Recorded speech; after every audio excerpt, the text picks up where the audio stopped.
been one of those weeks, I think, and honestly, I'm a bit. I feel like I'm a bit all over the place. So, is it okay if we just pray for a second? Is that all right?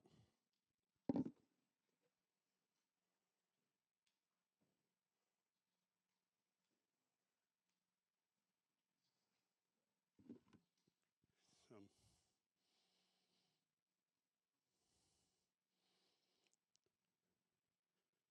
Father, even using the word Father is really interesting. I've come to think over the last few years that I've learnt to pray differently. I mean, I grew up in a faith community, and I've always prayed with people and by myself, but since I met Jesus, like my prayer life is different.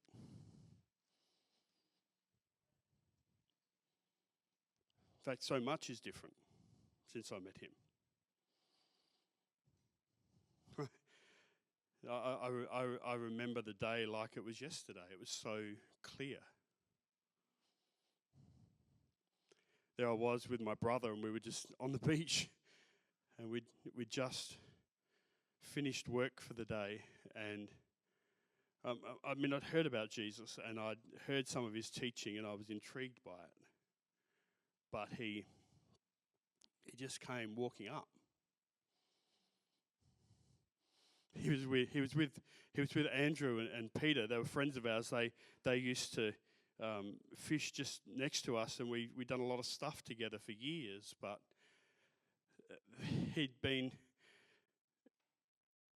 wandering around our village a bit, and Andrew and Peter, Simon, as he was called then, came up and said that they're leaving everything and just going with him. I looked at my brother John, and we sort of felt the same. There was like this invitation, and Jesus looked at us and he said, well, come on, come with me. I'll teach you how to fish for men. And I thought, that's weird. Like, that doesn't make sense, but I've been watching him over the last few years, and it's like it's exactly what he does. He like casts this net out, and he gathers people in, and he drags them in, and there's these crowds that come, and then it seems like he switches, and just when there's a big crowd, he'll say something controversial, or he'll say something difficult, and lots of people will just leave and stop hanging around. I don't understand what he's doing most of the time. There was a time where the crowd was huge and people were everywhere, and it seemed like something was going to change in our whole nation. And then he says to them, well, you can't really follow me unless you're willing to eat my body, eat my flesh, and drink my blood. And it's just strange. And a whole heap of people just left, and it was sort of back to us again. And he looked at us, and he was I don't know, I can't even work out what that look on his face was, but he looked at us and said, what about you guys? Are you going to leave me too? And Simon's got a big mouth, and he jumps in all the time, and he's always the first to speak, but he says what most of us are thinking. And he said, oh, we'll never leave you. There's nowhere else for us to go. Like you have the words of eternal life. And we all sort of said, yeah, that's what we were thinking too. And it's just, I can't even believe we're in this place. I can't even believe that all of us are together. Like it's been just a wild ride. We've seen miracles, and we've seen all sorts of conflict, and we've seen amazing things, and we've seen scary things. But the last little while has just been worse. Don't even know how to describe it. It all started like a little while ago. We were down on the coast at Caesarea Philippi, and Jesus had us just by ourselves for a while, and we were just standing around talking, and he said, "Who do people say that I am?" And we let Simon go first again, because like he always says what we want to say, and he just said, "Well, some people say that like you're Elijah, and some people say you're like one of the prophets, and some people say that you're John the Baptist." And Jesus sort of looked us in the eye, and there was just this silence, and he said, "Well, who do you say that I am?" And Simon says, "Well, you're the Christ, you're the anointed one, you're the Messiah, you're the one. We are invested in you." And something changed in him, and he had a smile on his face, and he praised Simon for saying that. Like, and he had this twinkle in his eye. He said, "I'm giving you a new nickname, Simon. From now on, I'm calling you Rocky."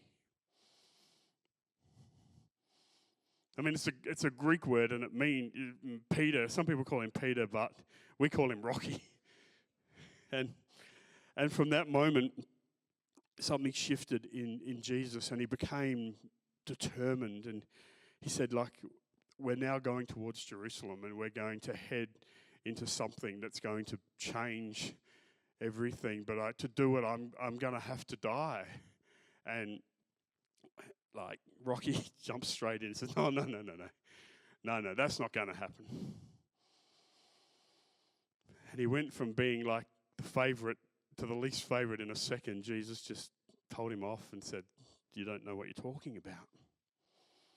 And from that moment, we've been sort of heading here. We've been heading towards Jerusalem, and it's been like this determination in Jesus' eyes is stealing us now. Like he's in charge of something. I don't even know what he's in charge of, but he's making things happen now. And we've been on this road, and like a week ago, we came into the city, and he's riding on a donkey, and people are throwing clothes down and throwing palm leaves down, and there's this celebration, and people are reading out some of the prophets, and it feels like something's about to happen. And we go from there, and we go into the temple, and he gets really, really angry, and he makes whips, and he turns over tables, and he casts people out of the temple, and it's like he wants a fight. And then we withdraw, and then he's weeping over the city, and like his mood's all over the place. He's up and he's down. I don't know what's going on with him. And like even tonight, like we just had Passover together, and that was the same but different. We've never seen it like that before. Normally the host would wash our feet, but Jesus washed our feet, and he did it in a way that was so tender, so gentle. One by one, he just sat at our feet and just talked to each of us, told us some things about us, and then moved on. And we had this meal, and he broke the bread, and we celebrate the Passover because it's this celebration of what God had done for our people in the past, how he'd saved us, how he'd set us free from the oppression of the Egyptians. But Jesus seemed to make this meal about him tonight. He was changing the language. He was changing the words. And no one changes the words of this thing, but Jesus has. And he tore the bread, and as he tore it, he said, "This is what my body is going to do." And we sort of ate the meal together. I was looking around at the group, and I can't believe that we're all together. Like, we wouldn't hang out together normally. We wouldn't be friends if it wasn't for him. John and I, we're a bit feisty, and we like a good fight every now and then, really, and like we have a few of those amongst ourselves. And Andrew and Rocky and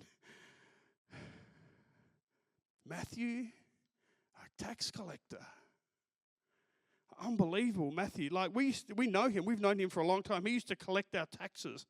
And I don't know if you know how the tax system works here, but But he's just basically bought a franchise business.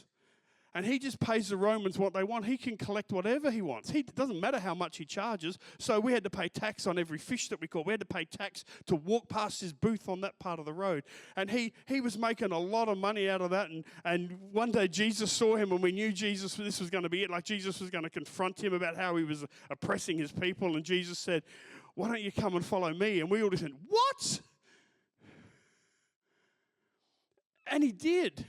And he left all that and he came and he joined us. And like, he shouldn't be with us. He's a sellout to the Romans and he's with us. And I don't even know why I like him. I don't even know why Judas likes him. Judas, like if you want the opposite of a tax collector, there's Judas. Judas is a zealot. Judas wants a fight. He's a revolutionary. One of his mates, Barabbas, is in jail right now. They're going to kill him in a few days' time because that's how the Romans make a point of everything. The peace of the Roman Empire, sure it is. They just hang people on crosses to remind you what they do to you if you rock the boat. And one of Judas's mates, he's going to cop that this week. Judas wants a fight. He's been egging Jesus on for a fight. Even his language in the last little while is like, we need to take our country back. We need to get rid of the Romans. These taxes are oppressing us. It's just unfair, everything that's happening to us. This is not how God wants us to be. He started whispering this phrase. I don't like it, but he's been doing it like, let's make Israel great again. And he's picking for a fight. And he's pushing Jesus into a fight. And we're all sitting around the table. And how are we hanging out? There's Mary, Jesus' mum. She's with us. And Mary from Magdala, she's with us. And Joanna and Susanna. And all this is a strange bunch of people that were all somehow connected because of him.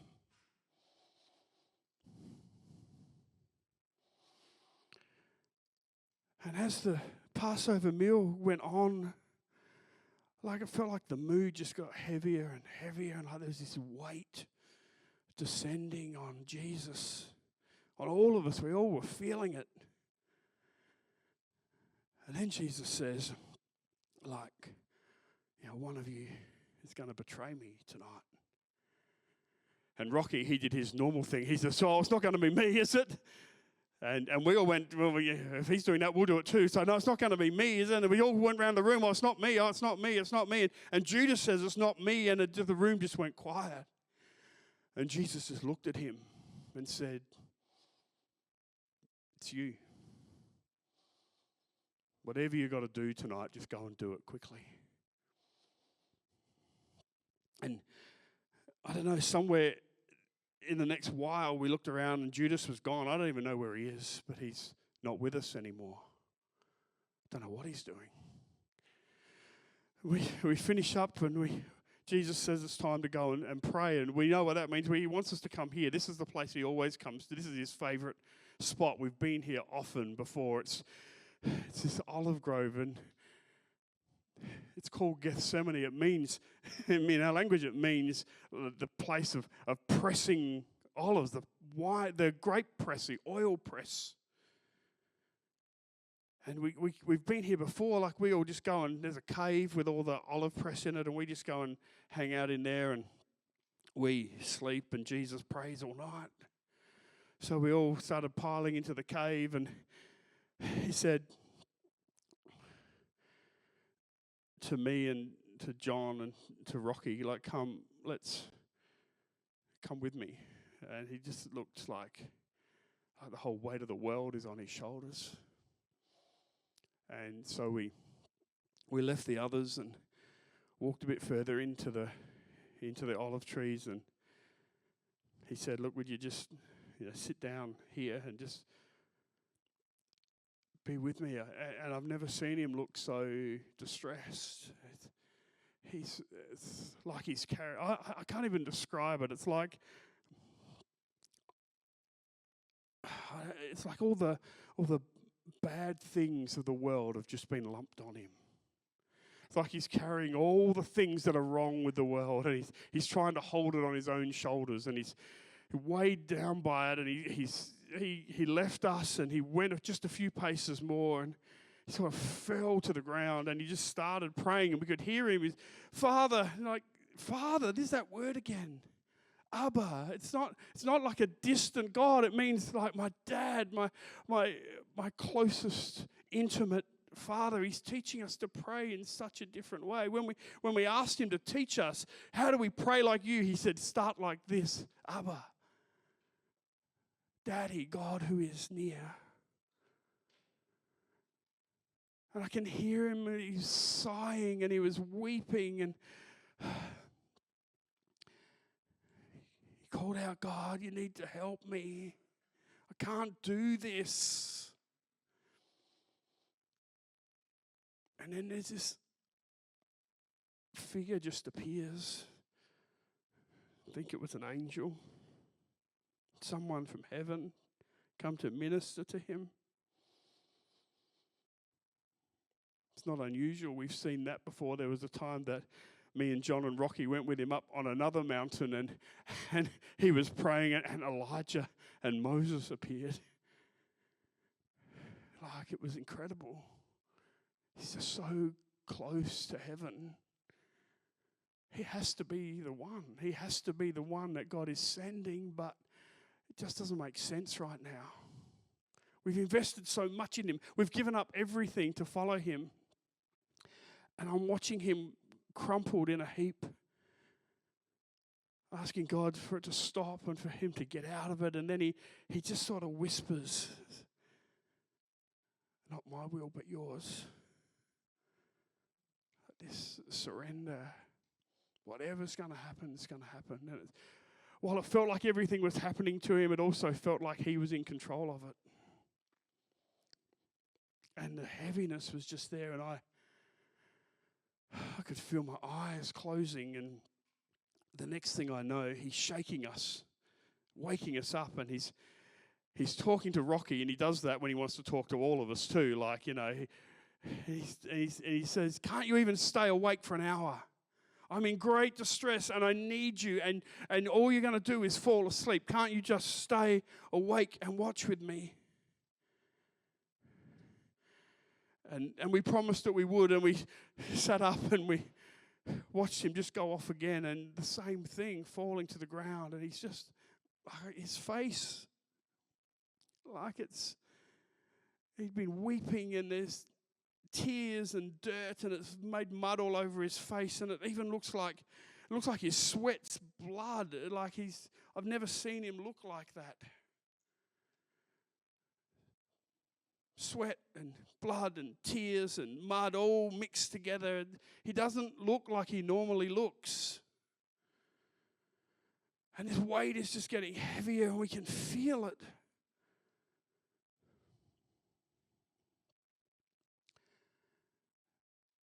And he starts crying out again, Abba, Father, I don't want to drink this cup. It's too hard, it's too painful. I can't do it. Yet, not my will, but yours. How do you even say that? It's really scary, because I know what's going to happen. If this really is something, the end of it, then we're all in trouble. I know what happens.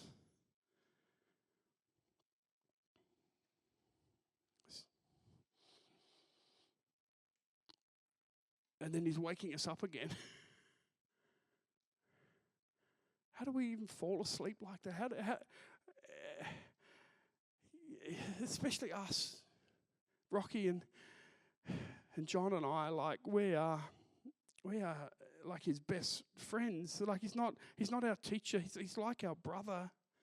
We've done so much together. We've been through so much together. He's accepted us, and he's changed our lives, and we can't even stay awake for an hour and pray with him when he's just so distressed.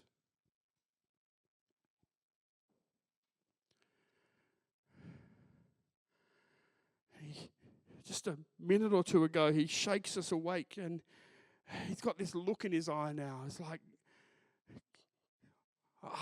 look out. You're going to have to watch yourselves now, because you're going to fall into temptation. You're going to fall away from me. You're the one. And he said it. We're going to betray him. We're going to leave him. And I don't want to leave him, but I'm scared. If something happens to him, it happens to us. And then he just sort of stood up. Almost like he shook all of that off. The weight's still there, but he was different. There was this dignity about him. And he just said, get up now. My betrayer's coming. I don't know even what he means by that, but looks like there's some people coming on the road. Some torches, and it looks like a mob.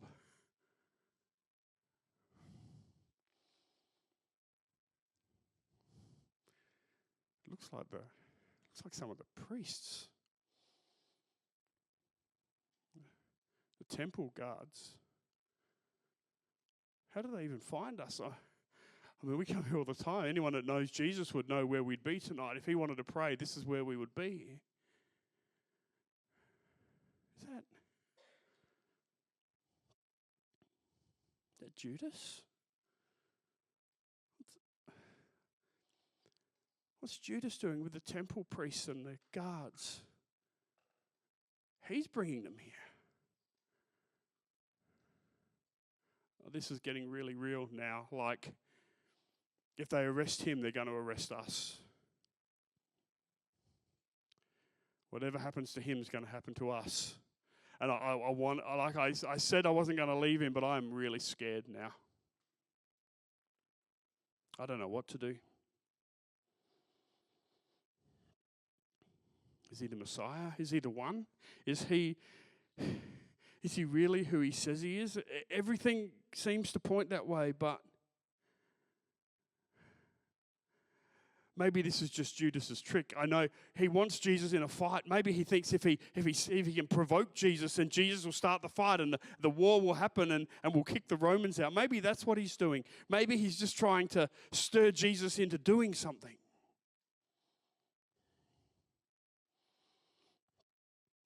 We might need to get our swords ready. This could be it.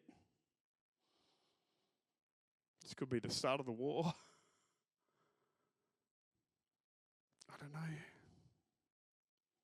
I'm just so confused and scared. Father, what do I do? I've got to go. They're here.